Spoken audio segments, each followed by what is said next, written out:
अपना बबुआनी में शर्मिंदगी न ले गया।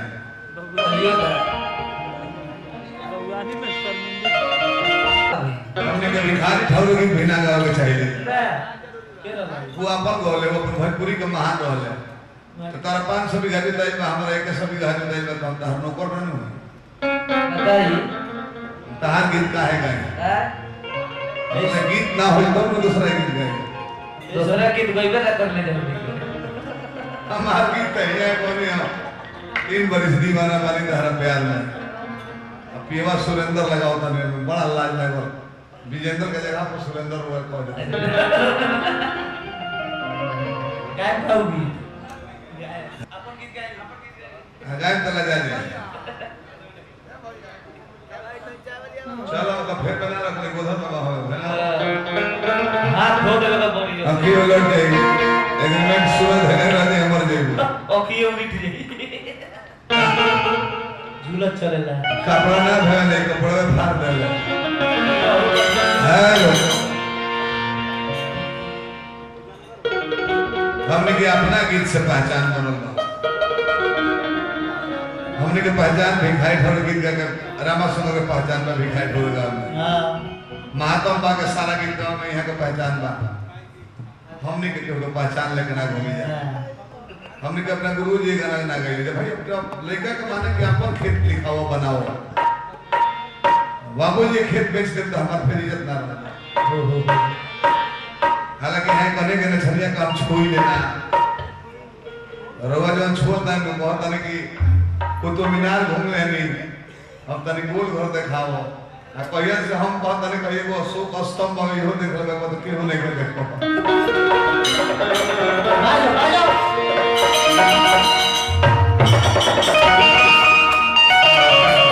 अशोक स्तंभ।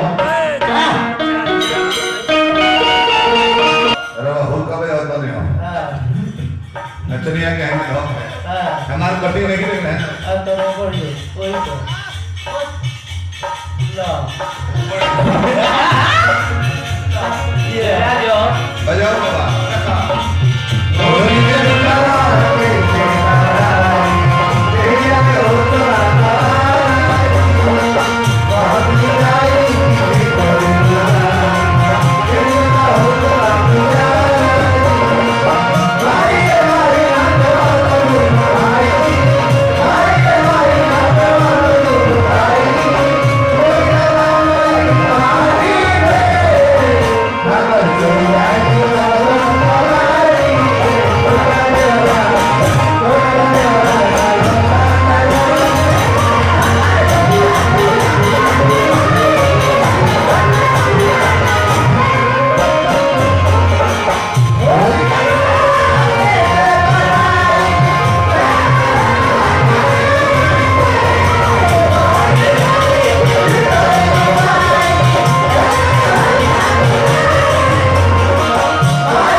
कितना सुंदर हमारा मालूम बालक तो नहीं बोल रही है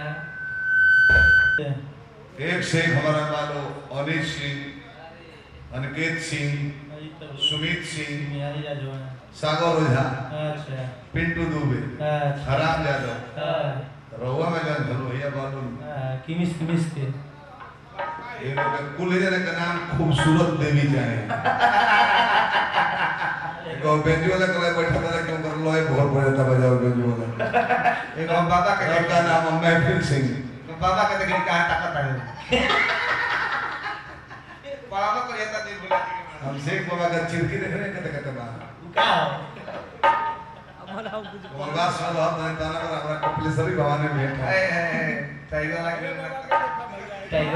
साफ अमूल दूध के डिब्बा दे है ये चिरकिया भाई काहे करती बाबा है पिया कर ले मांस मछली सब खाई ले दारू पी ले चिरगिर घर में जाता है क्या करती लगाम हो बाबा लगाम तुमको ना उससे भारे लगे लो एक हाथ लगाम टाइट पे दे रहा बगबो अरे पर भागस दे खींचो तो भाई फिर क्या डांडो एकरा कम करो अरे वो कौनो गीत गाए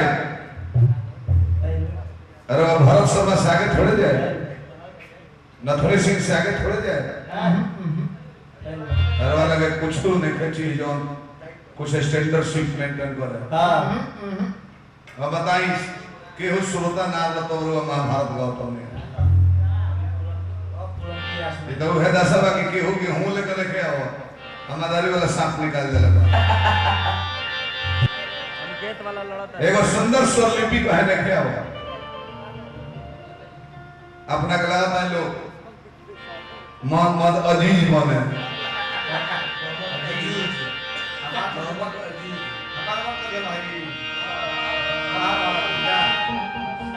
सुनी रो प्रयास करो कर कहे के हां शिवाय भरत शर्मा का हो जाते बरे तो ना कह पाई ना जब नहीं हमरो ठीक रखे सौंडवा